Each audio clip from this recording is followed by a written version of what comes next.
మూసీ నది పరివాహక ప్రాంతాల్లో అక్రమ నిర్మాణాలపై తెలంగాణ ప్రభుత్వం ఫోకస్ పెట్టింది. ఈ మేరకు మూసీ పరివాహక ప్రాంతాల్లో అక్రమ నిర్మాణాలపై ప్రభుత్వం సర్వే చేపట్టింది. చాదర్ఘట్లోని ముసానగర్లో హైదరాబాద్ జిల్లా రెవెన్యూ అధికారులు అక్రమ నిర్మాణాలపై సర్వే ప్రారంభించారు.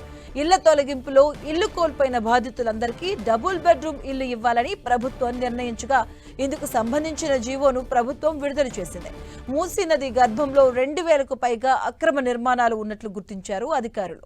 అక్రమ నిర్మాణాలుగా గుర్తించిన ఇళ్లకు అఫీషియల్ గా మార్క్ చేస్తున్నారు రెవెన్యూ అధికారులు.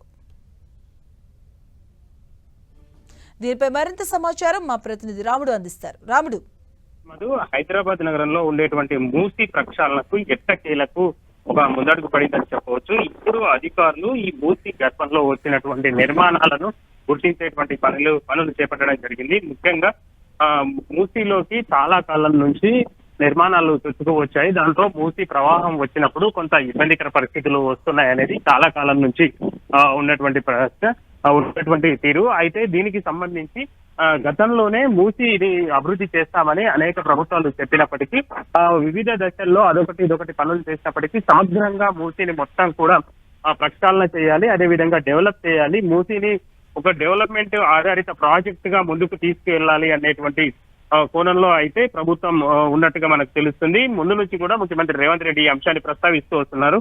ఇప్పుడు చూస్తే ఈ మూసీలో ఉండేటువంటి ఇళ్లన్నింటినీ గుర్తించేటువంటి పనిని చేపట్టడం జరిగింది. ప్రధానంగా రివర్ బెడ్ లో ఉండేటువంటి నిర్మాణాలను ముందుగా తొలగించడం ద్వారా రివర్ ను చాలా క్లియర్ చేసి ఆ తర్వాత బఫర్ జోన్ లో ఉండేటువంటి నిర్మాణాలను కూడా తొలగించి ఆ తర్వాత మొత్తంగా డెవలప్మెంట్ ప్రాసెస్ అంతా కూడా ముందుకు తీసుకెళ్లాలని నిర్ణయించారు. అందుకోసం ఇందులో ఉండేటువంటి వాళ్ళకందరికీ డబుల్ బెడ్రూమ్ ఇల్లు కేటాయించాలి అని నిర్ణయించారు.